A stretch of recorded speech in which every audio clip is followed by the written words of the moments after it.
on AM Base, we're looking at the fear of leadership. I mean, people are born leaders, some are trained leaders and all, but, you know, when you take up some positions, you become timid and you don't know how to handle your flock, just as a sheep or a shepherd handling its flock. And there's a beautiful lady in the studio this morning. She is Josephine Chan, and she's here with us to look at this very topic. Welcome, Josephine. Thank you very much. Okay, so leadership and the fear of it. Why do people get scared in a particular position? Okay, basically we look at what leadership is. Leadership is your ability to lead or to be able to take decisions, and that is a very big responsibility. So each time somebody becomes a leader, whilst everybody else is sleeping, you are supposed to be working. You can't be at the same level with the people that you are leading. Yeah. And so to be able to do a good job, you need to seek knowledge. You need to be knowledgeable.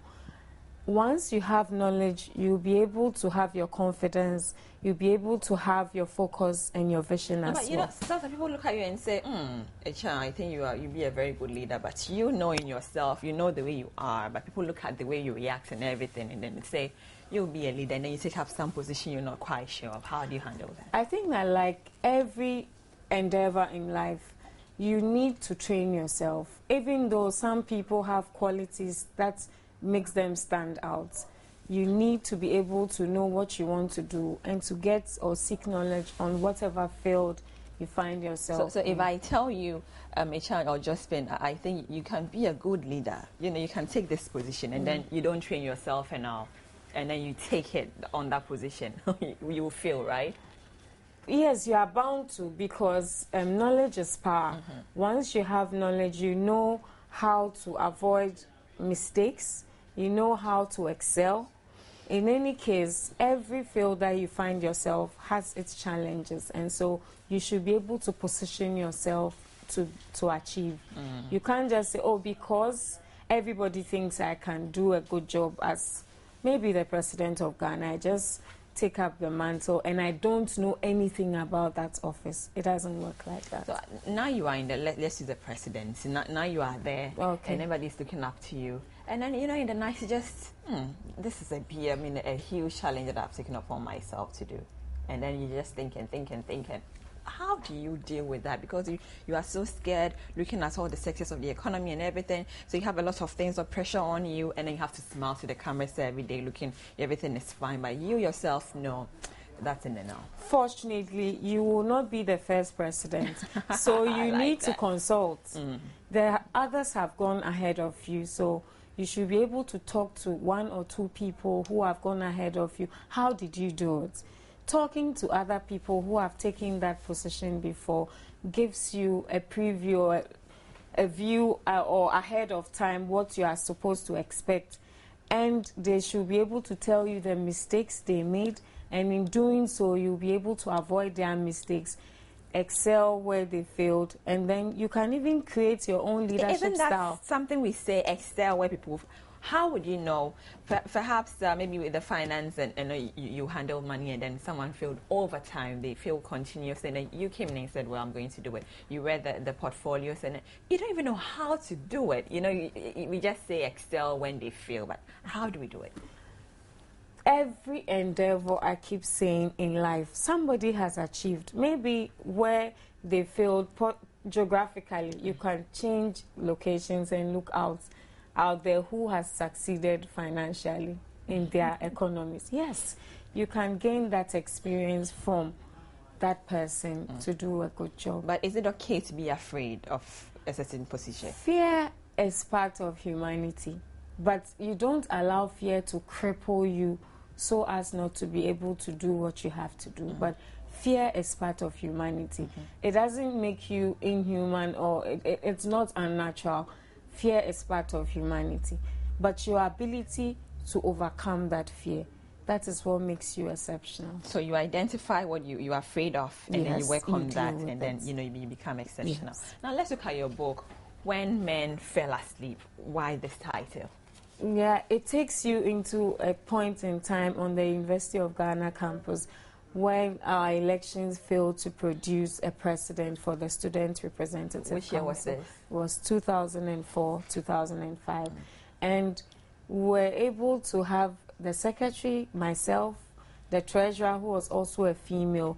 They were the only two executives who sailed through that year's elections. And we had to be sworn in as acting. Two of you? Yes. Just two? Yes, just two ladies. And everybody on that campus was sure we were going to fail. There was a graphic story at that time. A young man called Mauko wrote to graphic that he was sure Legon students were going to be in a dilemma because he didn't know how women were going to succeed. And a year later, the story had changed. We had had the first corrupt-free Student Representative Council. Really? Our account had been audited. How did you know it was a corrupt-free? Our account was audited by the university. First, we did not even do it ourselves. We had to bring in the university administration, which is more like an external check. They had to go through our finances, and every CD was accounted for. And it had not happened in a long while on the university campus. Not just that, students were afraid that, oh, when there's a prize or there's a fee increment or there's a policy that doesn't favor them, it will go through because women are supposed to be weak. But we're able to fight for them. And even that year got some reductions on fees. So the rippling effect, I say, was that we produced a substantive female president. Louise Carroll, she's from my speech from my Yasantua. Yes, so for us, it's like we did a good job. And that's why when men fell asleep, it's a story that I felt the need to tell, that women have something in us and we can do it. So it's just the story is about you and how you got out of leadership. Yes, more or less. And encouraging other people as well, that even when you think you don't have it, with a little, like I said, knowledge, seeking and consulting people who have been there before you, you can go through it. So from that time, 2004, have you had, apart from Louis Carroll, I'm not sure you've had any other female? What do you think that is?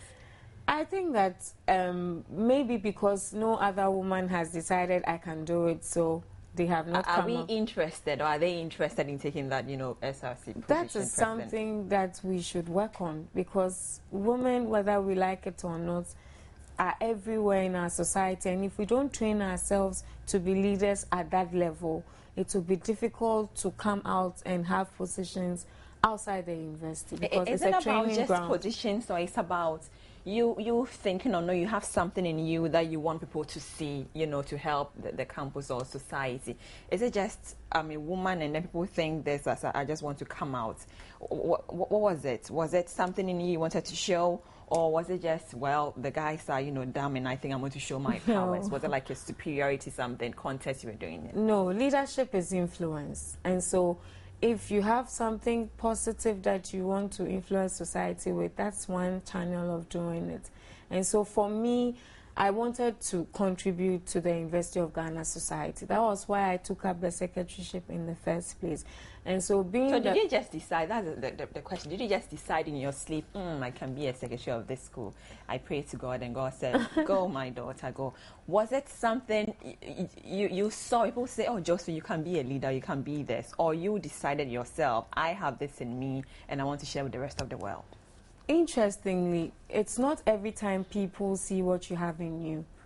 It's on very rare occasions will people identify that, look, we think you can be good for this. In my case, a lot of people did not see it, so it was something inside. Why was that? Maybe because in the past, SRC elections were about people who were loud. You should be seen everywhere. I wasn't that type of person. So then nobody even thought about you, that you could be a leader, because we assume that for you to be a leader, you should probably have gone through some General Assembly meeting of some sort, which was the legislative arm of government of the Student Representative Council.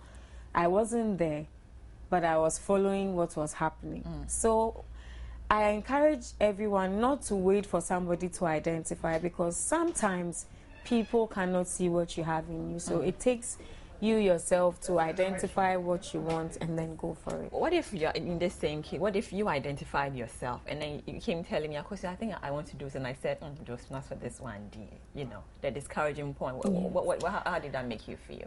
I had some of those experiences where you go to somebody and they say, no, we think that this is too much for you. You should look for something a bit lower. Like what? Like maybe the whole executive, or I was with the political science department. So why don't you try the whole elections? It's a smaller area and people know you, so maybe it will work for you. For a whole campus, at that point in time, we had the University of Ghana Medical School voting for us as well. We had the city campus, the Accra City campus, which is also a satellite campus of the university. So it's a bigger constituency and you can't do it. And I had a lot of people saying that to me. So after that, what did they say? Well, I'm glad. That was a reaction. Yes. And then what did you tell them? Perseverance. Somebody told me that I came to the lecture hall and I said, and they told me, look, you've lost this election, so go away. And I said, it is not over until it's over. And for him, that was the turning point, and that was why he voted for me. So, yes, you need to have the confidence. No, because your story is quite interesting. You were quiet, you were not so loud. And how did you campaign then? I did a lot of room to room, which gave me the opportunity to talk to people face to face. I had that mindset that if I talk to somebody, they will know that I'm serious. But if you stand on a platform, so maybe your size, personal level, you get to know them and talk to them. Yes. So for me, it was more of the door-to-door campaign. I come to your room. This is Josephine Adjoa Enima Ashia. This is what I have to offer you, and I believe that you will not regret it. And so for me, it worked.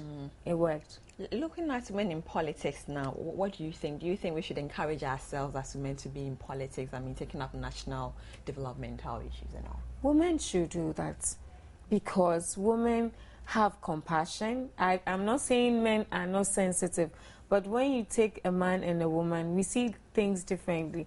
If you see a hungry child or a hungry person, the probability that you want to give that person food probably will be higher than a man. A man will go and find something to do and then just go off. But you see, a woman has what it takes to be compassionate. And that's why when women are in positions of influence, we're able to affect more lives. And because of that, we cannot afford to sit on the bench. We need to do more. And there have been cases where people have shown that women in leadership have done well in terms of managing finances. We do better. Don't forget that we do well at home. But they say we are greedy. When you see money, we just want to, take everything. No. I mean, that's not true. That's just a myth. No, it is not true at all. Maybe some women, of course. I hear there's a black sheep amongst every flock, so yes. But let's look at this myth where men say are placed in the kitchen, not taking leadership. Even in a house, men feel they are the head of the house and then you take care of the kids and all. What can you say about that? Yeah, this book addresses part of that problem. Men have lost a lot because they have not appreciated women as partners in development and as leaders. Men manage businesses and their wives don't even know about it. So something happens to that man and that business collapses. Meanwhile, if we begin to appreciate our women as sisters, as wives, as whatever in our homes, we'll be able to do much, much better and leave generational legacies. But I believe leadership should start from the home. Yes. So the man, the wife and all. But let's look at the man and the wife relationship. Again, I asked you about the history. But let's look at where men or some women are going through some abuses in their homes because they go to work, they have equal works as their husband. They go to work, they don't come quite early, and then the man beats them all the time and then say, stop working, come stay at home. Why is that? Any man who does that is digging his own grave because life is erratic, life is uncertain. So if you beat your wife because she's bringing something home, the day when something happens and you lose your job, you begin to realize that there are two jobless people at home, children to feed, fees to pay, and you don't know what to do. But if there's a woman who is also bringing something home, when you lose your job, there's an accident or some sort of ailment that man cannot go to work, he will appreciate the support of that. Yes, I'm glad. So the book, When Men Fell Asleep, so it covers family, yes, organizations and everything. Young people aspiring to go into leadership should also read it. Make it a point to read it. Finally, let's look at people. I'm sure someone is watching and then she's thinking, I want to take this position, but I'm young and, I don't know how to start, how to even make my mind on doing it. What will you tell them? I say that age, we have heard, is a number. So I've seen young people who are so well-read and so knowledgeable that you cannot afford not to use them for whatever you want to do. Age is not an excuse. Knowledge, again, is power. And so seek knowledge, get knowledge on whatever you want to do, and you will excel. All you need is knowledge, I say again. Okay, so it's happening on the 29th of January 2014 at the British Council Hall. Which is today. Today? Yeah. Today is 29th already? Yes. My goodness, January is just, shum. Yeah, so tell us about, again, summarize the book for us. Maybe someone wants to know and then what's an appetite. So summarize the whole book. Okay. A young man, young woman, you want to go into leadership? This book addresses your concerns, the challenges that you are bound to face. Men who are not appreciating their sisters, their wives, and even their course-mates. We are able to sit with women in the lecture halls as course-mates, but we get worried when they want to come and take up leadership positions. They are okay when they are subservient to us, but immediately they are supposed to come to the forefront. We panic. No. When women take up positions, they are there to complement your efforts as well. So you are not supposed to be worried about a woman taking up leadership positions. So it's not necessarily, I'm sure the men are thinking, we are saying they are, they should just be in the backseat and then we're moving forward and all. That's not what the book is about, right? It's about complimenting you when we come into positions. Don't think that we are so dumb, but it's about, women, what did they say? Women empowerment. Women empowerment. No, what's the Philip? Someone said, educate a mind, educate the whole nation. Yes, Mensa Saba. Educate a man. How do we say it? You educate a man and you educate an individual. You educate a woman, you educate the whole nation. Family, a whole nation. Sure. So it's happening today at the British Council Hall. 6 p.m. is the time. We pay something? No. Okay, so it's free. Come, let's celebrate Sister Josephine Najwa. Asia. Is it? Okay. Asia Toko. Yes. Okay. All right. Thank you so much for Thank you for having me. All right. So we'll be right back to stay.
This continues after the break. Do stay on. Be right back.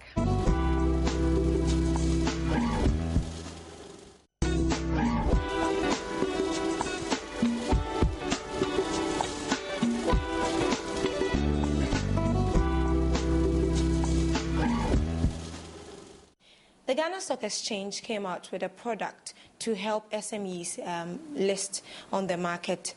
and they call it the Ghana Alternative Market, also known as GAS. And since this product came out, not too many SMEs have expressed interest, even though 3 companies, we are told, want to list on the market. Today, we want to find out what exactly this market holds for SMEs. How would they benefit? What are the incentives in there? And for brokers, this is an opportunity. We want to find out why, from their point of view. Since they do support these SMEs to get in there, we want to find out how exactly this would help SMEs in any way. I'm here with the General Manager of GN Investments, Mr. Benjamin Afred, to do the discussion. You're very welcome on Business Live, sir. Thank you very much. Nice to be on your program. All right, so first of all, this GACS, or the Ghana Alternative Market, it's set up for SMEs to help them participate in the capital market. But what more is in there? Can you let us understand what this market holds for SMEs? Okay, thank you. The Ghana Alternative Market is to help SMEs raise long-term capital. One of the major problems SMEs have always identified has been raising capital for their work, expansion, new product lines, and all that. Now, the Ghana Alternative Market is to help these companies, raise that long-term capital they need for their businesses in a much easier way than normal, okay? So that the cost of raising the capital is much lower than if they're going to the market to borrow. It also, takes the pressure to pay monthly interest and all that away, gives them a bit of time to plan and utilize the funds properly. So that is why we believe that it's a market that every SME with its business must take advantage of. It is good for people to look at that, and also for some Ghanaians to also share in what these SMEs are doing and to promote it outside Ghana where the opportunity is available. So I would say that it is a very good market, a good product that the GSE has brought that all of us Ghanaians should support to make it successful.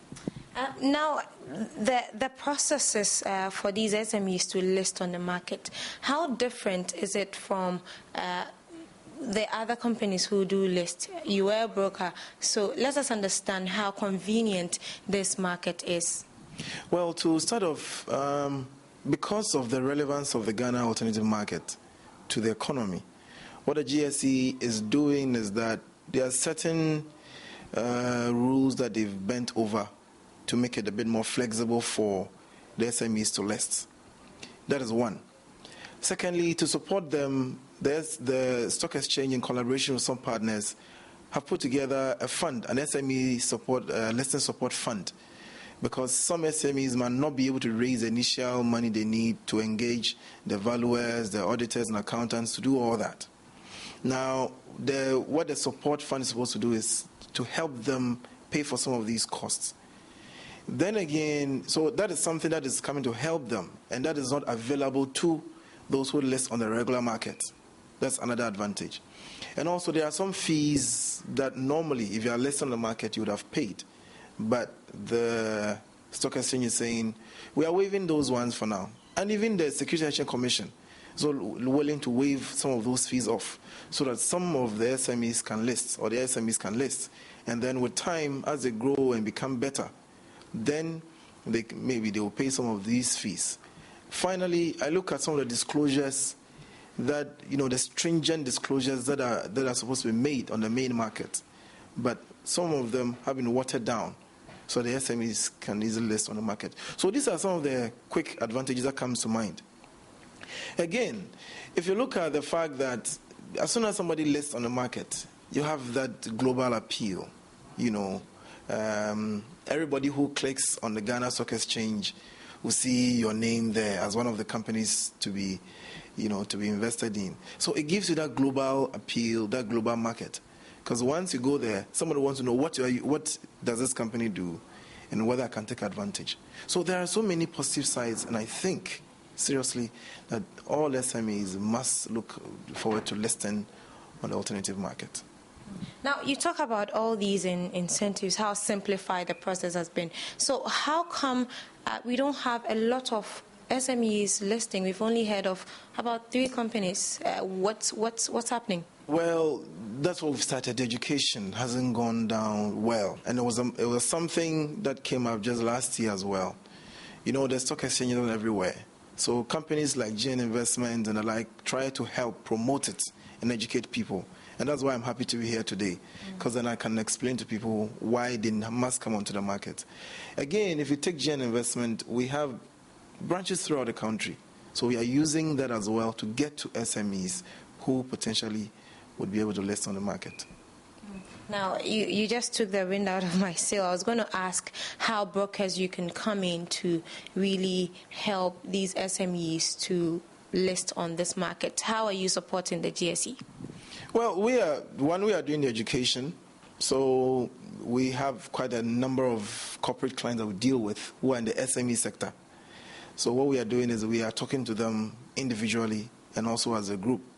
One, to get them to understand why they should take advantage of this market. And secondly, to encourage them to open up. You know, there are all these sometimes misunderstanding about how the market works and all that. So we are using this advantage to talk to them, open the market up, break it down into very simplified terms, what it means to list, the benefits that they get, and then why they should do that. That is what we are doing as brokers. If you take GN Investment, because of our affiliate with Group Indom as an entity, we are spread throughout the entire country. So we are identifying growth-oriented, companies that can list. What we've started is to talk to them. Some are gradually opening up to the idea.